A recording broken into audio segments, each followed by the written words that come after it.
Muchas gracias por la invitación y muchas gracias a Carlos por su interés en nuestras publicaciones. Pienso que seguramente él estará consciente de que lo más interesante de toda la lista de publicar y de por qué publicar es que realmente es divertido. El proceso es entretenido. Entonces, creo que sería bueno no negar esa parte. O sea, hay mucho impacto y mucha importancia de las publicaciones, pero en última, en lo personal se refiere, es un proceso que es entretenido y que es divertido, y por eso nos gusta hacerlo. Quiero comenzar en el día de hoy presentándoles un fragmento de un editorial de Lancet que salió hace unos días, en donde se muestra las dificultades que hemos tenido para progresar en el tratamiento del asma.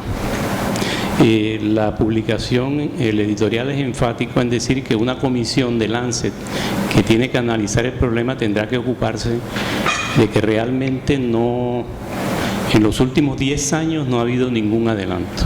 Desde el punto de vista de tratamiento, estamos prácticamente en las mismas, forzando a los pacientes unilateralmente a usar grandes dosis de esteroides inhalados. Y lo que más me interesa, porque algunos de mis amigos aquí y amigas en el auditorio saben, es que finalmente en este editorial dicen claramente que las guías, las famosas guías, lo que han hecho es obstaculizar el pensamiento original.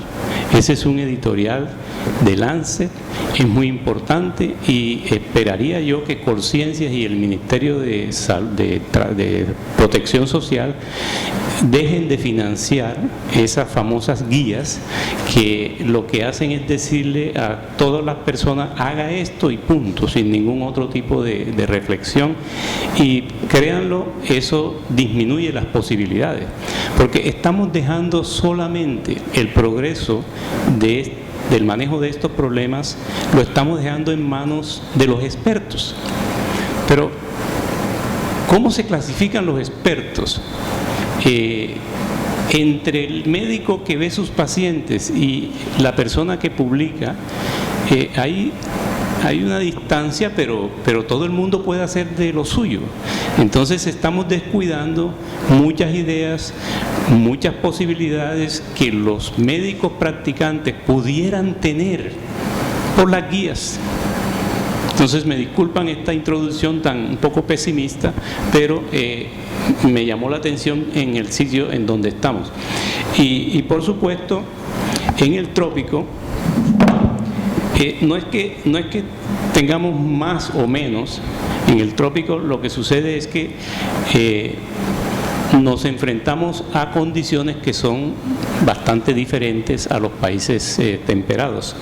Y entonces nos toca a los que vivimos en el trópico enfrentar esa situación, conocer bien la realidad nuestra y lanzar algunas ideas de cómo controlar el asunto. El trópico no es tan maravilloso como acostumbramos a pensar, con justa razón. Tiene limitaciones que nos ponen en condiciones difíciles, y sobre todo son limitaciones sociales, ni por el clima, ni por la biodiversidad que es extensa, ni por lo impactante que es la exuberancia de la naturaleza, sino porque en el trópico los países son subdesarrollados, o como eufemísticamente se les llama, en vías de desarrollo. Ese es un punto que nos lleva a que tenemos limitaciones higiénicas, y entonces, por tener ese tipo de limitaciones de la cobertura de los servicios de salud, etcétera, tenemos problemas que podrían resolverse desde el punto de vista político. Uno de esos problemas son las parasitosis. Entonces, en el trópico convivimos con parásitos. Y los parásitos definitivamente influyen en la presentación e inclusive la severidad de las manifestaciones de asma. Influyen de varias maneras. Una forma es produciendo inmunosupresión. Como ustedes ven allí, en los últimos 10 años se ha avanzado cantidades en cómo los helmintos producen inmunosupresión. Hay muchas cosas. El solo hecho de tener la inmunoglobulina E total elevada por las infecciones parasitarias, ya eso induce inmunosupresión. Hay disminución de la capacidad de activación de los basófilos, dificultades para la presentación de las células dendríticas. Por eso, en países y en áreas rurales, de países mucho más deprimidos que el nuestro, cuando se vacuna con el sarampión, por ejemplo, en niños muy parasitados, la vacuna no tiene un efecto como el esperado. Y en esos sitios las enfermedades por VIH son mucho más severas porque ya la persona tiene un grado de inmunosupresión inducido por los parásitos. Eso sucede, ustedes ven del lado derecho, hay activación de los macrófagos por la vía alterna, hay producción de linfocitos B reguladores, de linfocitos T reguladores, hay disminución de la interfase inicial de la inmunidad innata, y hay producción de inmunoglobulina G4, que también es un anticuerpo bloqueador. Así es que hay una serie de condiciones que llevan a que haya inmunosupresión. Pero ¿cuándo hay esa inmunosupresión? Dos elementos. Primero, que la infección por el parásito sea muy fuerte, exageradamente fuerte. Y eso sucede en una condición actualmente, y es en la región, en el ambiente rural. En la medida en que va avanzando la urbanización, van disminuyendo la intensidad por las enfermedades parasitarias. Ahora bien, los parásitos también producen inmunoestimulación, y esa la producen cuando estamos en condiciones en donde las parasitosis no son tan fuertes, que es lo que sucede en el área urbana. Y entonces nuestros países han resultado ser un experimento de la naturaleza genial, porque nosotros tenemos en el trópico regiones sumamente pobres en donde lo que predomina es la inmunosupresión, y por eso mucha gente cree que el efecto de los parásitos es nada más inmunosupresión, y de esa inmunosupresión han surgido muchas ideas interesantes. Por ejemplo, moléculas que son inmunomoduladoras y que se pueden usar para controlar los fenómenos autoinmunes o los fenómenos alérgicos. Eso tiene su campo y es bastante interesante. Pero en el área urbana lo que sucede es que las pruebas cutáneas son, como ustedes las ven ahí, muy fuertes en el trópico. Y la prevalencia de las enfermedades respiratorias, sobre todo el asma, como ven en las de abajo, también es muy alta. Entonces eso, creemos nosotros, se debe a la existencia permanente de ácaros en el ambiente, porque en el trópico los ácaros están durante todo el año y son realmente alergénicos. Son indudablemente alergénicos. No sucede así con algo que nosotros debemos estudiar con más detalle, y es lo que mostraba Alfonso en su conferencia. O sea, hay mohos en la mayoría de las partes durante todo el año, pero los mohos no han resultado ser tan alergénicos, y nosotros, la prevalencia de alergia a los mohos no es tan alta como se esperaba en un ambiente húmedo donde hay mohos por todos lados.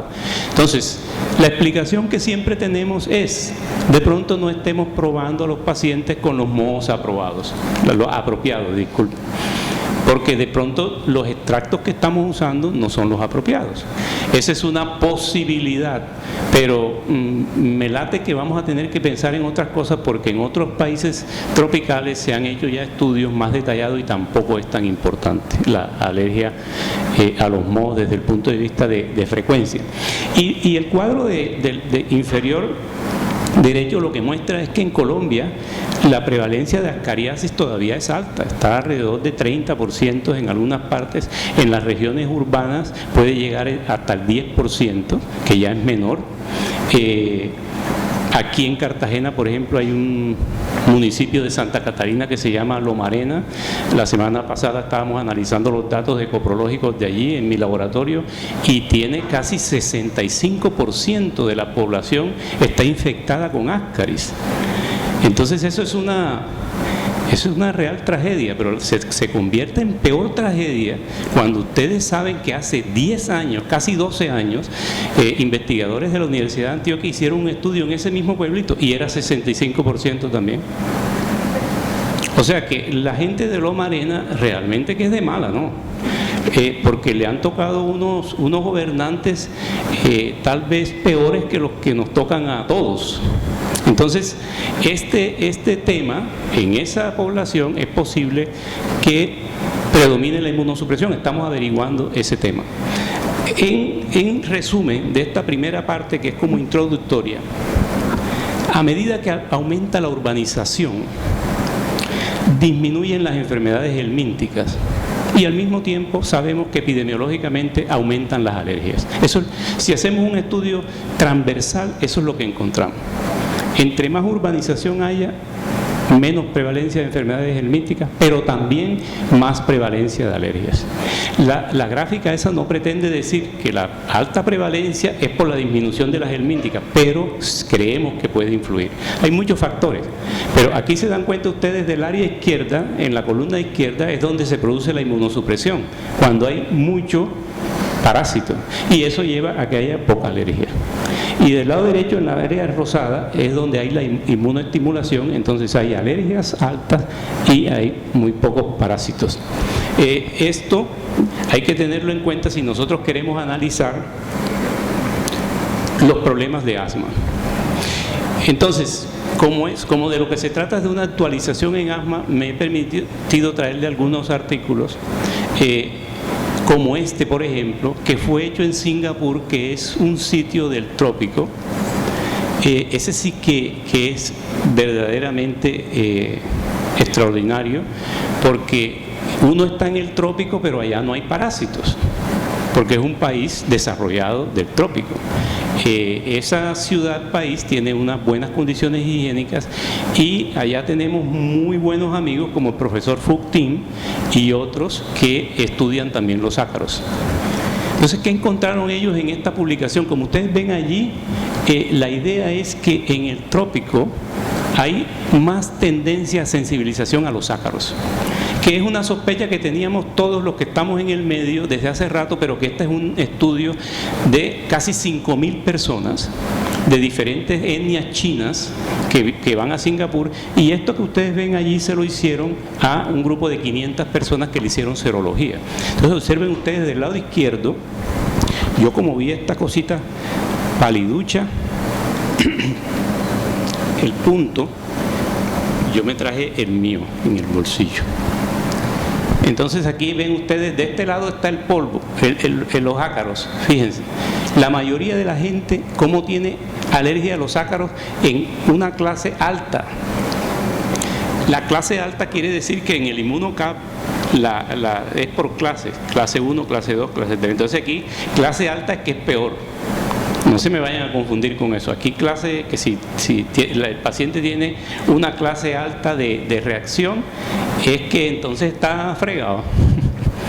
Así es que vean ustedes que la mayoría es con ácaros.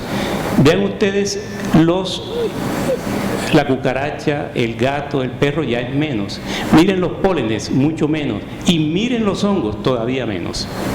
Entonces esto es importante porque eso quiere decir que nosotros tenemos que enfocar en el trópico nuestros pacientes al estudio de los ácaros.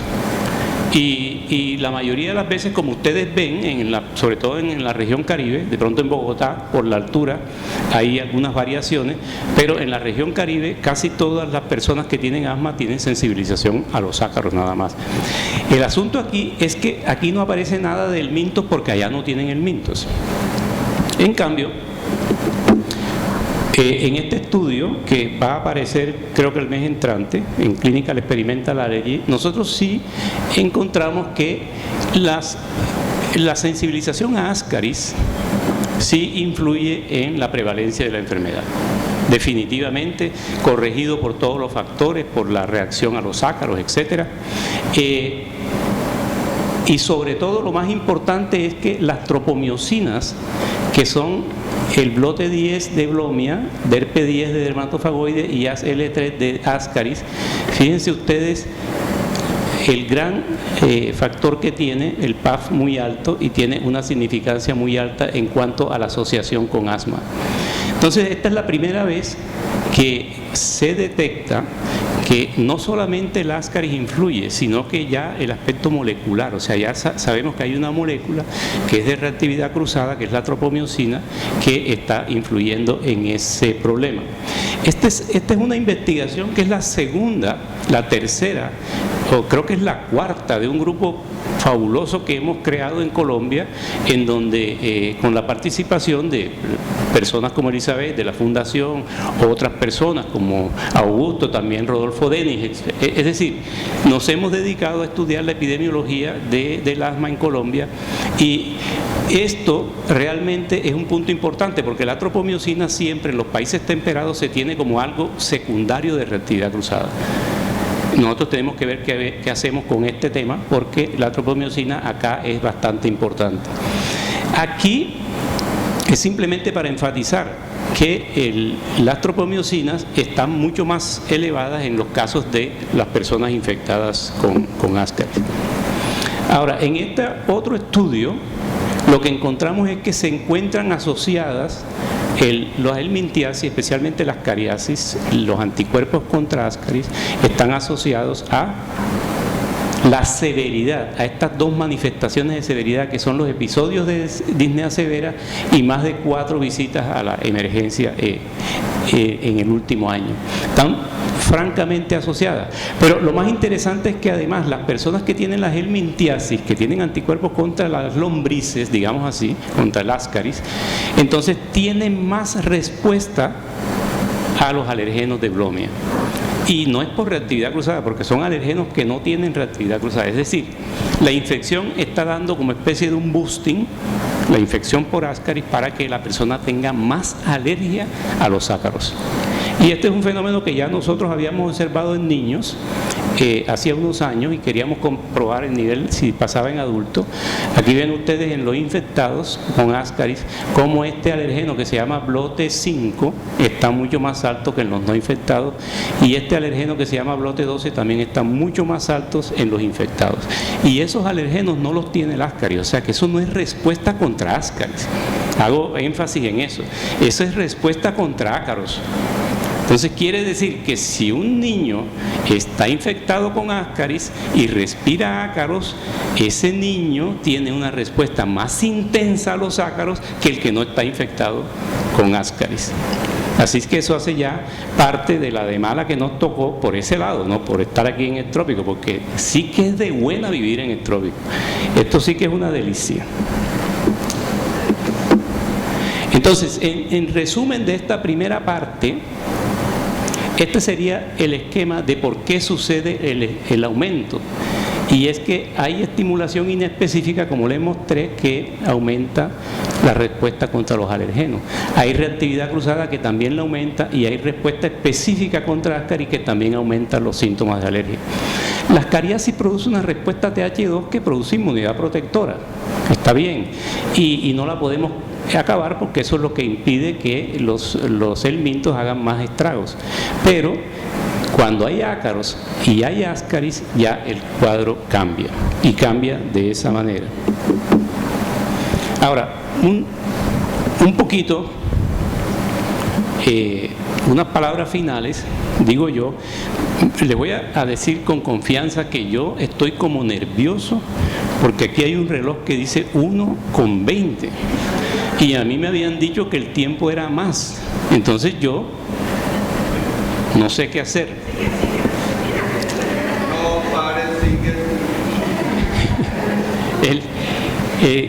Creo que me habían dado más tiempo, entonces por eso puse más. El tema es que la alergia se diagnostica con esto que está aquí. Ya ustedes saben la parte clínica, pero hay ensayos in vitro, especialmente porque hay sensibilización a IgE. Entonces, primera cosa de recordar, el 30% de la población general tiene IgE contra algún antígeno. Y eso no quiere decir que tenga alergia. Eso hace parte de la respuesta normal. La persona es normal, pero tiene anticuerpos. Entonces, cuando nosotros vamos a hacer diagnóstico, nos acordamos de esta situación, monosensibilización. Este niño solamente tiene anticuerpos contra blomia, no está sensibilizado ni a dermatofagoides ni a ascaris, ¿sí ven? Y bastante sensibilizado a blomia. Ese es un caso fácil. ¿Lo vacunamos con qué? Con blomia, con el extracto de blomia. Entonces, porque eso sí, el que tenga alergia y haya alguna relación clínica, hay que vacunarlo, hay que hacerle inmunoterapia, que es el mejor tratamiento para todas estas cosas. Y yo creo que uno de los fracasos del tratamiento que dice el Lancet es por no usar la inmunoterapia como es debido y en la cantidad que debe utilizarse. Entonces este es un caso fácil, pero este caso tiene alergia a blomia, pero también tiene ascaris. Entonces, ¿cómo sabemos nosotros si es que tiene esos anticuerpos por el ascaris o es por blomia? Entonces habría que hacer los estudios de componentes para definir esa situación. Entonces, los estudios de componentes que mencionaba Elizabeth ahora rato, son muy simples de entender. Fíjense, las cucarachas, los camarones y los ácaros tienen tropomiosinas. Entonces, una persona que es alérgica a la tropomiosina va a ser alérgica a los tres. ¿Y cómo sabemos entonces? Entonces, supónganse ustedes que la tropomiosina es el azul. Entonces, ese es común a los tres.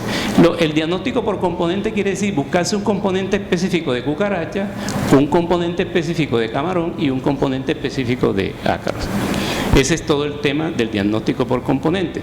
Hoy en día, cada vez hay más chance porque hay máquinas automatizadas, hay microarrays, hay de todo que tiene diferentes moléculas de donde escoger. Ahora, si fuéramos a hacer el diagnóstico por componente en blomia, ¿qué escogeríamos? Escogeríamos blote 5 y blote 12, que son los que escogemos nosotros aquí, porque estos componentes son casi que exclusivos de blomia. Existe también la posibilidad de escoger blote 21 o blote 2. Les recuerdo lo de la nomenclatura. Blo quiere decir blomia, T tropicales y 1 el número de lo que se va investigando. Entonces, enteronícinos, que es el otro ácaro de aquí del trópico, la combinación de DERP1 y DERP2 cubre el 92% de los pacientes. Eso es lo que encontramos nosotros aquí en Colombia. En Europa también el 95% los cubren estas dos moléculas. Hay otro estudio en Singapur que coge el 78%, hay un estudio en Francia que coge el 94%. O sea que pudiéramos decir nosotros que estas dos moléculas son útiles para diferenciar enteronícinos. Para blomia, las combinaciones posibles sería blote 5, blote 12 o blote 13, cubre el 53, esto es malo, no alcanza a ser muy útil, pero aquí hay una combinación blote 21 y blote 5 que alcanza el 96% según unos amigos de Brasil han publicado recientemente. Entonces les muestro esto por lo siguiente, porque si nosotros tenemos un paciente que tiene síntomas de rinitis y síntomas de asma, si estuviéramos en Estados Unidos, y esta gráfica es para Estados Unidos, se le haría prueba cutánea con el extracto de dermatofagoides peronísimos y farine. Si son positivos a eso, se le haría el DERP1, DERP2 y DERP10 para confirmar. Y si da DERP1 y DERP2 positivo, ya hay que hacer la inmunoterapia y evitar el contacto. Pero si DERP1 y DERP2 son negativos y tiene solamente a DERP10, que es la tropomiosina, es posible que sea por reactividad cruzada, ahí no va inmunoterapia. En cambio acá, si son negativos, se les hace esto para confirmar, porque no todos los extractos son muy buenos. Y si el DERP1 y DERP2 da positivo, se le hace inmunoterapia y se le sugiere que evite el contacto. Y si es negativo, pues se explorarán otros alergenos. Este es un algoritmo bastante simple, pero que hoy en día se puede hacer y que debería hacerse para hacer el diagnóstico más preciso. Ahora, ¿cuál es lo que sucedería en el trópico? Esta es una propuesta nuestra de lo que haríamos en el trópico. Hay síntomas perennes de asma o de rinitis, se hacen las pruebas cutáneas con blomia, dermatofagoide y farine. Si son positivos a blomia, pero negativos a dermatofagoide, se le hace la inmunoterapia, pero con blomia. Eso es lo que hacemos hoy en día normalmente. Si dan todos positivos, entonces hacemos una diferenciación con blote 12 y blote 5, DERP1, DERP2, DERP10 y blote 10. Si todos nos dan positivos, se hace inmunoterapia tanto con blomia como con dermatofagoides, que lo estamos haciendo. O sea, no hay ninguna novedad allí. Si da blote 12 y blote 5 positivo, pero da DERP1 negativo, esto quiere decir que la sensibilización primaria es a blomia. Entonces se haría inmunoterapia a blomia. Si blote 12 y blote 5 son negativos y DERP1 y DERP2 positivo, quiere decir que es por dermatofagoide y se haría así. Si todos son negativos y hay DERP10 y blote 10 positivo, aquí queda un interrogante, porque es difícil en este momento inmunizar con tropomiosina. Ahí tendríamos que hacer inmunoterapia molecular, con la molécula de tropomiosina, no porque no se consiga, la tenemos, es la que más producimos, pero es complicado por lo de la tropomiosina, es el componente importante de los crustáceos, y entonces hay riesgo de sensibilización cruzada con camarón, langosta y todas esas cosas tan deliciosas que nadie va a querer tener alergia. Habrá gente que preferirá estornudar, pero que pueda comer mariscos. Entonces, en síntesis, lo nuevo que hay de asma es más en el manejo que en el tratamiento. El diagnóstico cada día lo hacemos con más precisión, y ya eso es un adelanto. Pero este diagnóstico está basado en un acontecimiento que es la inmunoterapia alergeno específica. Entonces, mi mensaje es que aboguemos por la inmunoterapia en los pacientes que realmente la merecen, que hay unos criterios muy claros, y eso de pronto podría ayudar a que hubiera menos prevalencia de asma, no solamente en el trópico, sino en los otros países. Muchas gracias por su atención.